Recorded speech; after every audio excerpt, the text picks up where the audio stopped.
Napakasarap mamuhay sa ganitong klase ng lugar. Bukod sa magandang tanawin na ang iyong laging nakikita, ilibre pa lahat ng pagkain basta masipag ka lang. Sariwang hangin ang nalalanghap araw-araw. Malayo sa ingay, malayo sa gulo. Ganyan kasarap mamuhay dito. Pagising sa umaga ay wala ka ng problema. Hindi mo na kailangan pumunta ng tindahan para bumili ng tinapay. Meron ka lang tanim na kamuting kahoy, pwede mo nang mahukay. Meron kang tanim na saba, pwede mo nang ilaga. Masarap na, masustansya pa. Gusto mo naman kumita, magtanim ka ng gulay o kaya naman palay. Tulad dito sa amin, talagang pinagsisikapan naming magtanim. Dahil dito kami kumikita at dito rin naman kami nabubuhay. Kahit sa murang edad namin ay hindi kami nahihiya, palaging mabaho at sunog ang kulay. Dahil naniniwala kami na ang maruruming mga kamay ay simbolo ng malinis na hanap buhay. Bukod sa pagtatanim, pwede ka pa rin kumita sa ibang paraan. Pwede kang magmanukan o kaya naman magbabuyan. Libre na ang tubig, tipid pa sa feed. Dahil ang mga reject at tira-tirang mga gulay ay pwede mong ipakain sa iyong alagang mga hayop. Balik tayo mga tangay sa pagtatanim. Alam naman natin na pwede tayong kumita dito ng malaking halaga. Pero lagi ninyong tatandaan na ang laki ng ating kikitain ay nakadepende sa dami ng ating aanihin. At ang dami ng ating aanihin ay nakadepende sa ating pag-aalaga. Dahil sa ganitong trabaho ay kailangan mo talagang magsakripisyo ng oras, panahon at kailangan mo rin ng wastong kaalaman. Nang sa gayon ay hindi tayo napag-iiwanan. Pero minsan kahit gaano ka kagaling, marunong ka na,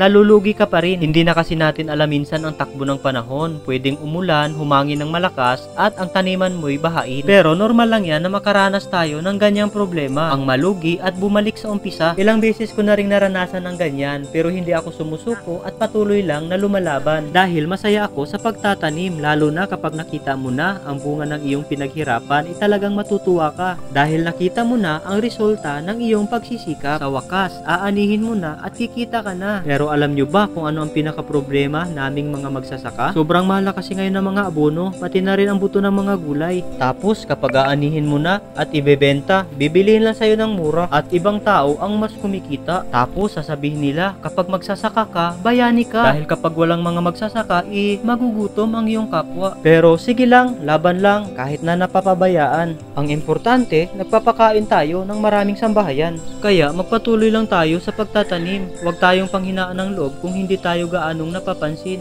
Kasi darating din ang panahon na tayong mga magsasaka ang kanilang uunahin. Ang importante kasi, nagtatrabaho tayo ng tama at wala tayong problema sa pambili ng pagkain. Pero gayon pa man, pagbalik natin sa ating taniman, magaan sa pakiramdam at payapa ang ating isipan. Sa ganito ba naman kagandang tanawin, hindi mawawala ang iyong mga problema? Kasama mo pa ang pamilya mo na palaging masaya. Kaya masarap talaga tumira sa probinsya.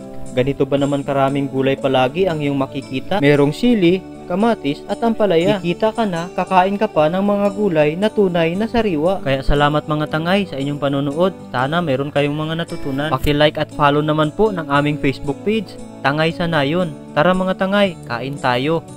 Paki-comment nyo na rin kung saang lugar kayo nanonood para malaman namin kung saan nakaabot ang video na ito. Salamat!